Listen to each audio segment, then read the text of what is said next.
आज के इस वीडियो में मैं सभी मैजिक नाइट कैप्टन्स को रैंक करने वाला हूँ। हम शुरुआत करेंगे सबसे वीक कैप्टन से, जो कि बेईमानी करके एक कैप्टन बना था। लेकिन जैसे जैसे वीडियो आगे बढ़ेगी हम एक से एक खतरनाक कैप्टन को देखेंगे और वीडियो को लास्ट तक जरूर देखना, क्योंकि आखिर में हम बात करेंगे उन दो लेजेंडरी कैप्टन्स के बारे में जो विजिट किंग तक को हरा सकते हैं। और नंबर 5 पे जो कैप्टन आता है उसको देखना बिल्कुल मिस मत करना, क्योंकि उसके पास कुछ ऐसी पावर्स है जिनकी मदद से वो इमोर्टल बन जाता है। लेकिन उससे पहले ये बात करते हैं सबसे वीक कैप्टन की, ग्वेल्डर पाइजो। ये बंदा पर्पल ओकरा मैजिक स्क्वाड का फॉर्मर कैप्टन है और ये पर्पल कलर के कपड़े पहनता है जैसे कोई डाकू। दिखने में एक मोटा और लंबा इंसान है, यहाँ तक कि दूसरे कैप्टन्स भी इसको सुअर बुलाते हैं, लेकिन इसकी शक्ल से भी ज्यादा गंदा है इसके कारनामे। एक मैजिक नाइट बनने के बाद इसने अपने मैजिक का यूज किया और काफी सारे काले काम किए और पैसे खिला के एक कैप्टन बन गया। लेकिन उसके बाद भी ये सुधरा नहीं और इसने आई ऑफ द मिडनाइट सन के साथ एक डील करी, जिसमें इसने उन मैजिक नाइट को किडनैप करवा दिया जो क्लोवर किंगडम के बैरियर के इंचार्ज थे, वो भी सिर्फ कुछ मैजिक आइटम्स के लिए। और इसके बाद क्लोवर किंगडम का कितना नुकसान हुआ हमें पता ही है, यहाँ तक कि कैप्टन वर्मिलियन की भी गुद्दी चटक गई थी। लेकिन इसकी गुद्दी जब चटकी जब आई ऑफ द मिडनाइट सन के एक बंदे ने बता दिया कि ये एक ट्रेटर है, और फिर इसने अपने मैजिक का यूज किया जो कि है परमेशियन मैजिक। इसके मदद से ये बंदा खुद को गायब कर सकता है और गायब होने के बाद इसके ऊपर किसी भी मैजिक स्पेल का असर नहीं होता। साथ ही में ये क्रिएशन मैजिक का भी यूज कर सकता है, जिसकी मदद से ये इनविजिबल ऑब्जेक्ट और एंटिटीज को क्रिएट कर सकता है। इसका फेमस क्रिएशन मैजिक है इनविजिबल सोल्जर, जिसमें ये कुछ इनविजिबल सोल्जर बनाता है। हालांकि वो ज्यादा ताकतवर नहीं होता और मैजिक नाइट कैप्टन्स ने उन्हें हरा दिया था। इस बंदे को लिस्ट में सबसे नीचे रखने का रीजन है इसकी वीकनेस, क्योंकि वैसे तो इसके ऊपर मैजिकल स्पेल का कुछ भी असर नहीं होता, लेकिन फिजिकल अटैक से इसकी गुद्दी चटका सकते हैं। जैसे कि इसके सर पर एक गद्दा फेंक के मारो तो ये घायल हो जाएगा। इसकी दूसरी बड़ी वीकनेस है की, हाँ वही एबिलिटी जिसकी मदद से यूजर को सिक्स सेंस मिल जाती है। हालांकि की सिर्फ यामी और आस्था को ही आती है, लेकिन उसकी मदद से यूजर इसकी मूवमेंट को प्रिडिक्ट कर सकता है, जैसे कि आस्था ने की थी और इसकी गुद्दी चटका दी थी। अभी तो हमने सिर्फ एक ही कैप्टन की बात करी है, अभी भी 10 कैप्टन बाकी हैं और नंबर 5 वाले को देखना बिल्कुल मिस मत करना। हमारी इस लिस्ट के नेक्स्ट कैप्टन है काइजर ग्रैंडवॉर का। देखने में ये मोटे और लंबे हैं और पर्पल कलर के कपड़े पहनता है और ये भी पर्पल ओकरा मैजिक स्क्वाड के कैप्टन है। लेकिन इनमें और ग्वेल्डर में जमीन आसमान का फर्क है। इनकी सभी रिस्पेक्ट करते हैं और जब विजिट किंग एक मैजिक स्क्वाड के कैप्टन थे तब इन्होंने उनकी मदद करी थी कॉमरेड को सील करने में। वो बात अलग है कि कॉमरेड ने इनको लात मार के बेहोश कर दिया था और उसके बाद ये रिटायर हो गए थे, लेकिन ग्वेल्डर को लात मार के भगा के खुद विजिट किंग ने इनको एक मैजिक नाइट कैप्टन बनाया था। और वैसे तो ये उसमें इंटरेस्टेड नहीं थे, लेकिन फिर भी ये बन गए थे। और इनके पास एक ऐसी एबिलिटी है जिसकी मदद से इन्होंने कैप्टन वर्मिलियन और उनके चारमेंडर तक की गुद्दी चटका दी थी। तो ये भाई यूज करते हैं वोर्टेक्स मैजिक, जिसकी मदद से एक मैजिक मिनवेल्ड बनाते हैं जिसके ऊपर किसी भी मैजिक अटैक का असर नहीं होता, क्योंकि इस मैजिक वोर्टेक्स के ऊपर अटैक लगने के बाद रिफ्लेक्ट और ब्रेक हो जाता है। और वर्मिलियन के चारमेंडर के फायर अटैक का भी इसके ऊपर कोई असर नहीं होता। और अगर ये चाहे तो अपने एनिमी के स्पेल को रिफ्लेक्ट करके उसके ऊपर ये अटैक कर सकते हैं। और तुम्हें माना स्किन के बारे में तो पता ही होगा कि काफी सारे मैजिक नाइट अपनी बॉडी को मैजिक आर्मर से कवर कर लेते हैं, जिसको माना स्किन बोलते हैं। इसके वजह से यूजर के ऊपर अटैक्स का ज्यादा खास असर नहीं होता और उनको ओवरऑल काफी एडवांटेज मिलती है। लेकिन इनका मैजिक माना स्किन के अंदर अटैक कर सकता है, जिसके वजह से दुश्मन को ज्यादा डैमेज होगा और वो वीक हो जाएगा, और इसलिए इनको the shield of clover kingdom भी बोला जाता है। हालांकि इनकी काफी सारी वीकनेस भी है। पहली तो वोर्टेक्स मैजिक सिर्फ डिफेंस में ही अच्छा है, इसका कोई खास अटैक नहीं है। और दूसरा कि ये सिर्फ मैजिक अटैक्स को ही रोक सकता है, फिजिकल अटैक जैसे कि एक तलवार इनको घायल कर सकती है। तीसरा कि अगर इनका ओपोनेंट ज्यादा पावरफुल हो या फिर तेज हो या फिर मल्टीपल डायरेक्शन से फाइट करे तो इनका वोर्टेक्स काम नहीं आएगा। और लास्ट में है एंटी मैजिक। भाई आस्था का और हर जगह है और यहाँ भी आस्था या फिर उसके जैसे कोई भी बंदा जो मैजिक यूज नहीं कर पाता वो इनको हरा सकता है। अगर वीडियो पसंद आ रही है तो वीडियो को लाइक करके चैनल को सब्सक्राइब कर दो और कमेंट्स में अपने फेवरेट कैप्टन के बारे में जरूर बताना। नंबर 9 पर आती है कैप्टन यामी की महबूबा चार्लोट। देखने में ये ऐसी लगती है जैसे कि आसमान से कोई अप्सरा आई हो और इनके लुक से ज्यादा क्रेजी है इनकी बैक स्टोरी, क्योंकि इनको एक कर्ज मिला था कि इनके 18 बर्थडे पर ये और इनका पूरा परिवार एक टाइम कैच में ट्रैप हो जाएगा। लेकिन इससे बचने का भी एक तरीका था कि चार्लोट को किसी इंसान से प्यार हो जाए तो वो ट्रैप नहीं होगी, लेकिन ऐसा होता नहीं क्योंकि उनको कोई इतना ताकतवर मिलता ही नहीं। इसलिए उन्होंने खुद की अपनी एक फेमिनिस्ट मैजिक स्क्वाड बना ली ब्लू रोज करके और उसकी कैप्टन बन गए। और फिर वो दिन आया जब ये ट्रैप होने वाली थी, लेकिन फिर यहाँ एंट्री हुई चैड यामी की, जिन्होंने इनको बचा लिया और इनका दिल चुरा लिया। ये कैप्टन यामी के ऊपर सिम करने के अलावा यूज करती है बैरियर मैजिक, जिसकी मदद से ये बैरियर को जनरेट और कंट्रोल कर सकती है, जैसे कि इनकी मदद से एनिमी को पकड़ सकती है, उसके अटैक से खुद को बचा सकती है और यहाँ तक इनकी मदद से खतरनाक अटैक भी कर सकती है, जैसे कि ब्लू रोज पैराडाइज। इसमें ये नोकीले कांटों वाली बेल बनाती है जिसको जो भी टच करता है वो इसमें ट्रैप हो जाता है। हालांकि कर्ज के वजह से इनकी बेल्स वीक थी और ब्लू कलर की दिखती थी, लेकिन डायमंड किंगडम में ट्रेनिंग करने के बाद इन्होंने एंटी कर्ज एंड ट्रू बैरियर मैजिक को अनलॉक कर लिया, जिसके वजह से इनके बैरियर ज्यादा स्ट्रॉन्ग हो गए और रेड कलर के दिखने लगे। और जब ये किसी कर्ज मैजिक यूजर पर अटैक करती है तो इनका मैजिक काफी ज्यादा पावरफुल हो जाता है, जैसे कि ये क्वीन ऑफ बैरियर स्पेल का यूज करती है, जिसमें ये पूरे तरह से बैरियर से कवर हो जाती है रानी के जैसे, जिसका यूज करके इन्होंने वेरिका को ट्रैप कर लिया था बैरियर में। और क्योंकि वो एक कर्ज मैजिक यूजर थे इसलिए जितनी ज्यादा वो कोशिश कर रही थी उतनी ज्यादा इनके बैरियर स्ट्रॉन्ग हो रहे थे। इनको 9th नंबर पर रखने का रीजन है कि आने वाले कैरेक्टर इनसे से भी ज्यादा ताकतवर है। तो नंबर 8 पर आते हैं नोजल सिल्वा। ये हाउस ऑफ द सिल्वा के सबसे बड़े लड़के हैं और सिल्वर ईगल मैजिक स्क्वाड के कैप्टन। दिखने में एक पतले और घमंडी किस्म के इंसान लगते हैं और इनके बहन भाइयों की कोई कमी नहीं रहती खुद को सुपीरियर और एक ईगल के जैसे दिखाने में। ज्यादातर एनीमे फैन इनको हेट करते हैं, लेकिन जिन लोगों ने मेरी ये वाली मांगा एक्सप्लेन वीडियो देखी उन्हें पता ही होगा कि बंदा जैसा खुद को दिखाता है वैसा बिल्कुल नहीं है। नोजल सिल्वा यूज करते हैं मरकरी मैजिक, जो कि काफी ज्यादा रेयर है और इसके वजह से ये मरकरी को क्रिएट एंड कंट्रोल कर सकते हैं। जैसे कि मरकरी की ईगल बना के उसकी मदद से हवा में उड़ सकते हैं या फिर मरकरी की शील्ड बना के खुद को कवर करना, जिसके वजह से एनिमी के अटैक का इनके ऊपर कोई भी असर नहीं होता। साथ ही में तलवार या फिर दूसरे ऑब्जेक्ट्स बना के अटैक्स भी कर सकते हैं और ये मरकरी की बारिश भी कर सकते हैं, जिसमें नोकिली मरकरी आसमान से एनिमी के ऊपर गिरती है। नोजल सिल्वा का सबसे फेमस अटैक है सिल्वर स्टार ऑफ एग्जीक्यूशन, जिसमें ये मरकरी का यूज करके अपने एनिमी को एक केज में ट्रैप कर देता है और फिर उसके ऊपर हर डायरेक्शन से अटैक करते हैं। इस केज की खास बात यह है कि जब एनिमी इसके अंदर अटैक करता है तो नोजल उसको कुछ शील्ड से कवर कर देते हैं, जिसके वजह से उसका अटैक उसी के ऊपर लग जाता है। और इसी स्पेल का यूज करके नोजल ने डार्क एल्फ हरा दिया था, जिसको आस्था और यूनो मिलकर हरा नहीं पा रहे थे। नोजल सिल्वा को 8 नंबर पर रखने का रीजन है कि उनकी फीट ज्यादा खास नहीं है। स्पेड किंगडम आर्क के दौरान उन्होंने ज्यादा कुछ नहीं किया, बल्कि सिर्फ नोएल को बचाया और एक खतरनाक अटैक करने के बाद भी वो मैगी किला को हरा नहीं पाया, बल्कि नोएल को ये करना पड़ा। लेकिन अगले जिस कैप्टन की बात हम करने वाले हैं तो कैप्टन सिल्वा और काइजर को अकेले ही हरा सकता है। तो नंबर 7 पर आते हैं वर्मिलियन। ये हाउस ऑफ वर्मिलियन के सबसे बड़े लड़के हैं और नोजल सिल्वा के बचपन के दोस्त एंड राइवल हैं। दिखने में लंबे और पतले हैं और रेड कलर के कपड़े पहनते हैं। एक रॉयल होने के बावजूद भी इनमें कोई घमंड नहीं है और जब नोजल आस्था को मारने वाले थे तो ये उसको बचाने के लिए उनके साथ लड़ने के लिए तैयार हो गए थे। वर्मिलियन यूज करते हैं फायर मैजिक, जिसकी मदद से ये फायर को क्रिएट एंड कंट्रोल कर सकते हैं। जैसे कि ये फायर का एक टाइगर बनाते हैं और वो एक पॉइंट पर बहुत ज्यादा फायर अटैक करता है। साथ में ये फायर से उड़ भी सकते हैं और इग्निस कोलम्स नाम के एक स्पेल का यूज करके खुद को फायर से कवर कर लेते हैं, जिसकी वजह से इनके ऊपर किसी भी अटैक का असर नहीं होता। हालांकि जब ये स्पेल ऑन होता है तो इसके अंदर से अटैक नहीं कर सकते, लेकिन 1 सेकंड के लिए इसको हटा के एक बहुत खतरनाक फ्लेम बीम अटैक कर सकते हैं। साथ ही में वर्मिलियन पोजेस करते हैं फायर स्पिरिट चारमेंडर को, जिसकी मदद से बहुत ज्यादा पावरफुल अटैक कर सकते हैं। लाइक मांगा में इन्होंने बहुत सारे डेविल्स को जला के राख कर दिया था और इन्होंने कैप्टन काइजर को बिना किसी दिक्कत के हरा दिया था, जबकि वो एक एल्फ से पोजेस थे। और इस चारमेंडर की मदद से इन्होंने इतनी ज्यादा हीट पैदा करी थी कि नोजल के silver star execution spell and Kaizer के वोर्टेक्स मैजिक को भी डिस्ट्रॉय कर दिया था। लेकिन एक चारमेंडर का होस्ट होने के बाद भी वर्मिलियन को 7वें नंबर पर रखने का रीजन है उनकी फीट्स भी ज्यादा नहीं है। लूसीफेरो ने इनकी गुद्दी चटका दी थी और इनको कैप्टन रील के ऊपर फेंक के मारा था, जिसकी वजह से ये पूरी बैटल में बेहोश थे। लेकिन जिस अगले कैप्टन की हम बात करने वाले हैं उसके पास एक ऐसी सीक्रेट एबिलिटी है जिसकी मदद से वो गॉड लाइक बन जाती है। तो नंबर 6 पर आती है डोरोथी अंसवर्थ। ये एक विच है और कैप्टन है कोरल पीकॉक मैजिक स्क्वाड की। दिखने में ऑफ कोर्स एक विच के जैसे लगती है और ये कुंभकर्ण की दूर के रिश्तेदार, ये सारा समय सोती रहती है, यहाँ तक कि कैप्टन मीटिंग्स में भी। लेकिन इनके लुक से इनको जज मत करना, क्योंकि ये यूज करती है ड्रीम मैजिक, जिसकी मदद से एक मिस्ट निकालती है, जिसके कांटेक्ट में जो कुछ भी आता है वो इनके ड्रीम लाइक वर्ल्ड में टेलीपोर्ट हो जाता है और फिर ये उनके थॉट्स भी पढ़ सकती हैं, जिसके वजह से इस ड्रीम लाइक वर्ल्ड के अंदर इनको हराना लगभग नामुमकिन है, क्योंकि जो कुछ भी ये इमेजिन करती हैं वो सच हो जाता है, वो भी रियल वर्ल्ड के लॉजिक के साथ। और इसी की वजह से ये सारे मैजिक एट्रीब्यूट्स भी यूज कर सकती हैं, जैसे कि एंडलेस ओशन बनाती है मैन ईटिंग फिश के साथ, और यहाँ तक कि ये ऐसे क्रिएचर्स बना सकती हैं जो रियलिटी में एग्जिस्ट भी नहीं करते। ये अपने सबसे पावरफुल स्पेल में अपने ओपोनेंट के सामने उसके क्लोन को क्रिएट कर देती हैं, जो कि विक्टिम के जितना ही पावरफुल होता है। और अगर वो उन क्लोन को हरा भी दे तो भी कुछ फायदा नहीं है, क्योंकि ये अनलिमिटेड क्लोन बना सकती हैं, जिसके वजह से ओपोनेंट को अपने आप से ही फाइट करनी पड़ती है और इनके बिना कुछ करे जीतने के चांस बहुत ज्यादा हो जाता है। और इस ड्रीम लाइक वर्ल्ड की सबसे खतरनाक एबिलिटी है कि इसमें ट्रैप होने के बाद विक्टिम को धीरे धीरे नींद आने लगती है और अगर एक बार वो इस वर्ल्ड के अंदर सो गया तो वो मारा जाएगा। और ये एबिलिटी इतनी ज्यादा खतरनाक है कि कैप्टन यामी और ब्लैक बुल्स के मेंबर्स भी मरने वाले थे। लेकिन यही आती है इनकी 2 मेजर वीकनेस। पहले तो अगर यूजर के पास कोई ऐसा स्पेल हो जो इस वर्ल्ड को डिस्ट्रॉय कर दे तो वो इनको हरा सकता है, जैसे कि यामी जब उन्होंने डायमेंशन स्लैश का यूज करके इस वर्ल्ड को काट दिया था, या फिर जैक जिन्होंने ग्रेविटी तक को काट दिया था। इनकी दूसरी बड़ी वीकनेस है इनकी पावर्स खुद, क्योंकि ये जो कुछ भी इमेजिन करती है वो सच हो जाता है, भले ये चाहे या ना चाहे। इसलिए अगर ओपोनेंट इनको इस वर्ल्ड का एग्जिट डोर इमेजिन करवा दे तो वो यहाँ से निकल सकता है, या फिर कोई ऐसा कैरेक्टर जो इनसे भी ज्यादा पावरफुल हो उसको इमेजिन करवा के इनके साथ लड़वा सकते हैं, जैसे कि ब्लैक बुल्स ने एल्फ अंसवर्थ के सामने रियल अंसवर्थ को इमेजिन करवा दिया था, जिसके वजह से यहाँ पर रियल वाली अंसवर्थ आ गई थी और उन्होंने एल्फ के साथ लड़ाई करके उसको हरा दिया था। फाइनली हम उस लेजेंडरी कैप्टन के बारे में बात करने वाले हैं जिसको मारना नामुमकिन है और फ्यूचर में वो विज़र्ड किंग से भी ज्यादा ताकतवर बन सकता है। तो नंबर 5 पर आता है रियल। इसकी उम्र सिर्फ 19 साल है और दिखने में एक बच्चे के जैसे लगता है, लेकिन मैं इसके लुक से इसको बिल्कुल भी जज मत करना, क्योंकि ये सिर्फ 19 साल की उम्र में एक्वार्ड रेयर मैजिक स्क्वाड का कैप्टन बन गया, जो कि इसको यंगेस्ट मैजिक नाइट कैप्टन बनाता है। और ये यूज करता है पेंटिंग मैजिक, जो कि बहुत ज्यादा क्रेजी, जो कुछ भी ये ड्रॉ करता है वो रियल बन जाता है, जिसके वजह से ये भी सभी मैजिक एट्रीब्यूट यूज कर सकता है बिना किसी लिमिट के। और ये बहुत सारे तरह के क्रिएचर्स भी बना सकता है जो रियल तो छोड़ो किसी और के लिए इमेजिन करना भी इम्पॉसिबल है, जैसे कि हेला जैसी दिखने वाली एक डैन बना के उसकी मदद से उड़ सकता है, या फिर एक गोलम बना सकता है जो इसको किसी भी तरह के अटैक से बचा सकता है। यहाँ तक कि एक मास्टर ऑफ वल्हल्ला नाम का स्पेल यूज करता है जिसमें एक नॉर्स माइथोलॉजी कैरेक्टर को समन करता है जो अपने पास काफी बड़े बड़े टोर्नेडो बना सकता है जिसके अंदर आने वाले सभी एनिमी टुकड़े टुकड़े होकर मर जाते हैं। और ये फैंटम ड्रैगन शॉर्ट स्पेल का यूज करके एक अजीब से क्रिएचर को समन करता है जो अपने ओपोनेंट की तरफ बहुत ज्यादा पावर से अटैक करता है, जिसकी मदद से रील ने स्प्लिट डाइव यूनो को उसकी लिमिट्स पे ला दिया था। और इतना ही नहीं, ये खुद को बचा भी सकता है बिना किसी दिक्कत के, जैसे कि गोड्स गेम नाम का एक स्पेल यूज करता है जिसमें एक ज्यूस काइंड ऑफ कैरेक्टर बनाता है जो अपनी तरफ आने वाले सभी स्पेल को रिफ्लेक्ट करके दुश्मन के ऊपर भेज देते हैं। और इतना ही नहीं, ये बंदा ट्रांसफॉर्मेशन मैजिक का भी यूज कर सकता है जिसमें दूसरे लोगों का रूप ले लेता है। डायमंड किंगडम में 6 महीने ट्रेनिंग करने के बाद इसने माना मेथड भी सीख लिया था और इसके पास एक ऐसा गोड लाइक स्पेल है जिसकी वजह से इसको मारना नामुमकिन हो जाता है। तो डेविल क्वीन मैगिकुला के साथ फाइट के दौरान रील यूज करता है ट्विंग लाइट ऑफ वल्हल्ला नाम का स्पेल जिसकी वजह से यहाँ पे एक बिल्डिंग समन होती है जिसकी रूफ टॉप शील्ड से कवर होती है और इसके अंदर जितने भी मैजिक नाइट थे कुछ समय के बाद उनकी पावर्स बढ़ने लगती हैं। और इतना ही नहीं, बल्कि अगर इस बिल्डिंग के अंदर कोई भी बंदा मरता है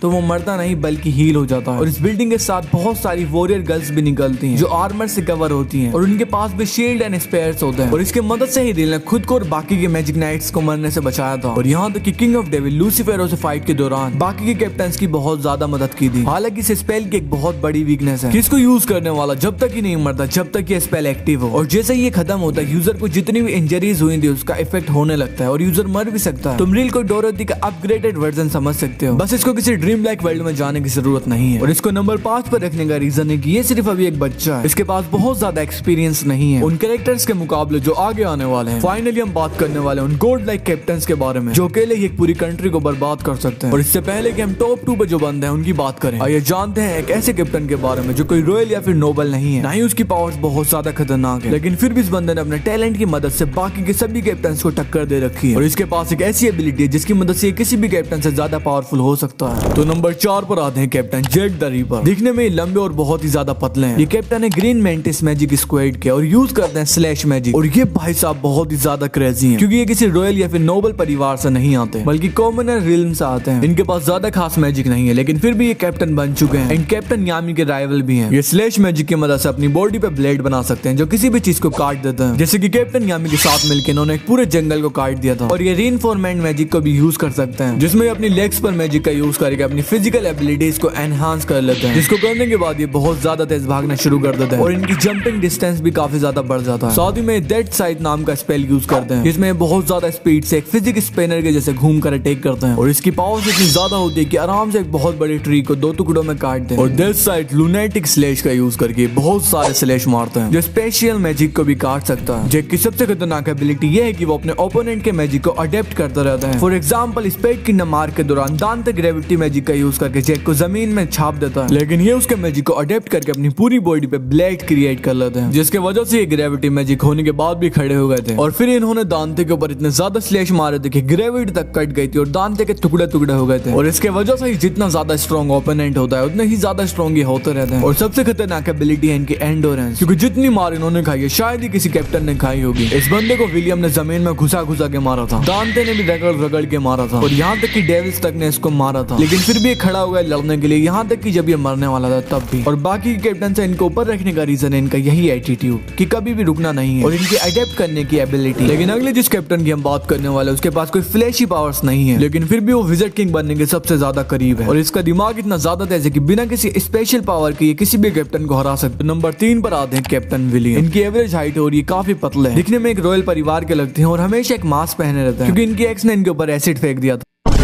मजाक कर रहा हूँ भाई, असलियत में ये कर्ज का निशान है जो इनको जन्म के साथ मिला था। विलियम कैप्टन है गोल्डन डाउन मैजिक स्क्वाड के और ये क्लोजेस्ट बंदे हैं जो विज़र्ड किंग बन सकते हैं क्योंकि इनके पास मेरिट और पावर्स दोनों हैं। विलियम यूज करते हैं वर्ल्ड ट्री मैजिक और जितना यूनिक इसका नाम है उतना ही पावरफुल इसका काम है। इस मैजिक की मदद से विलियम वर्ल्ड ट्री को क्रिएट एंड कंट्रोल कर सकते हैं। साथ ही में ये कारपेंटर भी है क्योंकि ये क्रिएशन मैजिक का यूज करके कोई भी वुडन ऑब्जेक्ट बना सकते हैं, जैसे कि तुमने मैजिक नाइट एंट्रेंस एग्जाम में देखा ही होगा कि इन्होंने क्लाउड में से एक बहुत बड़ी ट्री निकाली और उसमें से बहुत सारी झाड़ू बनाई। और मांगा में इन्होंने कैप्टन यामी के लिए एक कटाना भी बनाई थी जिसमें इन्होंने अपनी सारी मैजिक पावर्स डाल दी थी। और इतना ही नहीं, विलियम हीलिंग मैजिक भी यूज कर सकते हैं जिसमें एक बहुत बड़ी ट्री क्रिएट करते हैं और वो बहुत सारे लोगों को एक साथ हील कर देती है। और इसकी हीलिंग पावर्स इतनी ज्यादा पावरफुल है कि इसके वजह से गोल्डन डाउन के मेंबर्स और यूनो मरते मरते बचे थे। और विलियम की सबसे ज्यादा खतरनाक एबिलिटी है कि उनका मैजिक बहुत वाइड रेंज कवर करता है। तुमने देखा ही होगा कि बाकी कैप्टन सिर्फ एक ही ओपोनेंट को टारगेट करके हरा सकते हैं, लेकिन विलियम एक साथ मल्टीपल ओपोनेंट पर अटैक कर सकते हैं, वो भी इतनी ज्यादा स्पीड में कि सामने वाले बंदे को पता भी न चले। और ऊपर से जब तक इनके पास ओपोनेंट रहेगा उसका मान हल्के हल्के विलियम को मिलता रहेगा, जिसकी वजह से जितनी लंबी इनकी फाइट होगी उतना ही ज्यादा इनका ओपोनेंट वीक होता जाएगा और इनके जीतने के चांस बढ़ते रहेंगे। और ओपोनेंट के मैजिक को इकट्ठे करने के बाद ये एक बहुत बड़ी ट्री क्रिएट कर सकते हैं और फिर वो ट्री अपने आसपास आने वाले सभी ओपोनेंट को ट्रैप कर लेती है। और विलियम का मैजिक सिर्फ यहीं तक सीमित नहीं है, वो इस मैजिक की मदद से काफी खतरनाक अटैक भी कर सकते हैं, जैसे कि वो एक पेड़ के बीज को अपने ओपोनेंट के ऊपर फेंक के मारते हैं और फिर उसमें एक पेड़ उगता है जिसके अंदर बंदा ट्रैप हो जाता है और इस बीज को कोई रोक भी नहीं सकता क्योंकि ये कहीं भी उगना शुरू हो जाता है। और विलियम की सबसे बड़ी एबिलिटी है उनका ब्रेन, जिसकी वजह से वो सिर्फ एक स्क्वाड कैप्टन नहीं है बल्कि उनकी स्क्वाड हमेशा टॉप रैंक करती है, जिसकी वजह से विलियम क्लोजेस्ट बनते हैं विज़र्ड किंग बनने के लिए। फाइनली हम उन 2 लेजेंडरी कैप्टन के बारे में बात करने वाले हैं जो विज़र्ड किंग तक को हरा सकते हैं बिना किसी दिक्कत के। और नंबर 2 पे जो कैरेक्टर है उसके पास तो एक ऐसी एबिलिटी है जिसकी मदद से वो मुर्दे इंसानों को भी जिंदा कर सकता है। तो नंबर 2 पर आती है मोमी मेरेलियोना। ये हाउस ऑफ वर्मिलियन की पहली लड़की और साथ ही में क्रिम्सन लाइन की टेम्पररी कैप्टन भी है। ये यूज करती है फायर मैजिक, जिसकी मदद से ये फायर को क्रिएट एंड कंट्रोल कर सकती हैं। और बहुत ही कम लोगों को पता है कि इन्हें एसियर सिल्वा ने ट्रेनिंग दी और ये उन्हें कभी भी हरा नहीं पाई, लेकिन बिना ग्रीमोर मिले भी कोई मैजिक नाइट हरा नहीं पाता था। और इनको क्लोवर किंगडम का स्ट्रॉन्गेस्ट ह्यूमन भी माना जाता है। लेकिन क्रेजी पार्ट तो ये है कि ये किसी भी ऑब्जेक्ट यूज नहीं करती फाइट करने के लिए, बल्कि अपने हाथों से फाइट करती हैं क्योंकि ये हैंड टू हैंड कॉम्बैट में मास्टर है। यहाँ तक कि फॉर्मल विज़र्ड किंग प्रिंसेस ने भी कहा था कि वो मेरेलियोना को फिस्ट फाइट में नहीं हरा सकती। और इनकी फिजिकल स्ट्रेंथ इतनी ज्यादा है कि इन्होंने आज तक उसकी ब्लैक फॉर्म में पंच मारा था और वो हवा में उड़ता हुआ एक पत्थर के ऊपर जाके गिरा। और हेल फायर इनकारनेट स्पेल का यूज करके इनकी स्ट्रेंथ डबल हो जाती है, जिसकी मदद से ये एक एक्चुअल डीमन को पंच मार के नॉकआउट कर देती हैं। और इनकी रो पावर इतनी ज्यादा है कि इन्होंने आज तक उसकी ब्लैक फॉर्म में आउट मैच कर दिया था, जबकि आज तक की ब्लैक फॉर्म में उसकी स्पीड ऑफ साउंड से भी बहुत ज्यादा तेज है। और मेरेलियोना ने राया के साथ इतनी स्पीड में फाइट करी थी कि काफी सारे लोगों को उनकी स्पीड ऑफ लाइट से भी ज्यादा लगती है। और इतना ही नहीं बल्कि इनकी एंडोरेंस भी बहुत ज्यादा है। 5 एल्फ से मार खाने के बाद भी इनको कुछ फर्क नहीं पड़ा और इन्होंने अपने सभी माने का यूज करके सभी एल्फ्स को जला दिया, लेकिन मरने के बजाय ये वहीं खड़ी रही बिना किसी डर के। ऊपर से इनकी माना सेंसिंग एबिलिटी भी काफी खतरनाक है और इनके पास बहुत ज्यादा माना है। और राय मानता है कि इतना ज्यादा माना होने का रीजन इनका रॉयल होना नहीं है बल्कि इसका कुछ अननोन रीजन है। और मांगा में इन्होंने हेलफायर इनकारनेट स्पेल का इतना ज्यादा यूज किया कि इनकी बॉडी खुद माना में बदल गई और फिर इन्हें एबिलिटी मिली अपने मरे हुए कॉमरेड्स को फिर से जिंदा करने की, जिसकी वजह से जो कोई भी इनके साथ मरा था वो फिर से जिंदा हो गया और उनकी बॉडी भी माना से बनी हुई थी। और इस फॉर्म में आने के बाद उन सभी की एबिलिटीज बहुत ज्यादा बढ़ गई और वो सभी अपने स्पेस फायर मैजिक का यूज करके करने लगे। हालांकि इस स्पेल की एक बहुत बड़ी वीकनेस है कि इसको सिर्फ एक ही बार यूज कर सकते हैं, उसके बाद यूजर मर जाएगा और जितने भी बंदे जिंदा हुए थे वो भी मर जाएंगे। भाई साहब इस बंदी के पास इतनी ज्यादा पावर है कि मैं खुद थक गया बताते बताते। और सच बताऊं तो मैं इसको लिस्ट पे नंबर 1 पे रखने वाला था, लेकिन फिर मैंने मांगा पड़ी और मुझे कुछ ऐसा पता चला जो नंबर 1 पे जो कैरेक्टर है उसको बहुत ज्यादा पावरफुल बना सकता है, क्योंकि उसके पास एक ऐसी एबिलिटी है जो बहुत ही कम लोगों के पास है। तो नंबर 1 पर आते हैं यामी सुगेहिरो। तो कैप्टन यामी काफी लंबे और मस्कुलियन मैन है और दिखने में एक बॉडी बिल्डर के जैसे लगते हैं। ये कैप्टन है ब्लैक बूस्ट मैजिक स्क्वाड के और साथ ही में ये काला जादू यूज करते हैं।